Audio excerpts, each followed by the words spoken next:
நடிகர் ரஜினிகாந்தின் ஜெயிலர் 2 திரைப்படத்தில் சிவராஜ்குமாருக்கு பதிலாக இடம்பெறும் நடிகர் யார் என்பது குறித்த தகவல் வெளிவந்துள்ளன. நடிகர் ரஜினிகாந்தின் சினிமா கெரியரில் 2.0 படத்திற்கு பிறகு அடுத்தபடியாக மிக பெரும் வெற்றியை ஜெயிலர் திரைப்படம் கொடுத்தது.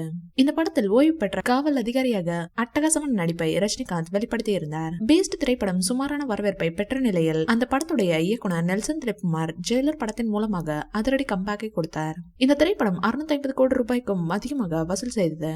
இந்த படத்தில் ரஜினிகாந்துடன் தமன்னா, ரம்யா கிருஷ்ணன், மிர்னா மேனன், விநாயகன், வசந்த் ரவி, சிவராஜ்குமார், மோகன்லால், யோகி பாபு உள்ளிட்டோர் இடம்பெற்றனர். இந்நிலையில் ஜெயிலர் படத்துடைய 2ஆம் பாகம் குறித்த அறிவிப்பை தயாரிப்பு நிறுவனமான சன் பிக்சர்ஸ் சமீபத்தில் வெளியிட்டது. முதல் பாகத்தில் கன்னட நடிகர் சிவராஜ்குமார் இடம்பெற்ற காட்சிகள் மிக பெரும் வரவேற்பை பெற்றது.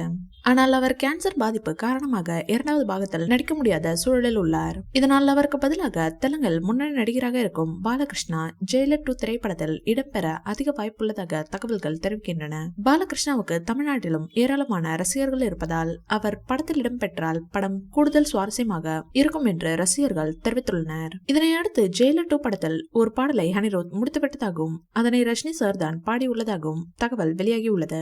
இதுதான் முதல் பாடலாக வெளியாக உள்ளதா. இந்த வீடியோ பிடிச்சிருந்தா லைக் பண்ணுங்க, ஷேர் பண்ணுங்க, எங்க சேனலை சப்ஸ்கிரைப் பண்ணுங்க.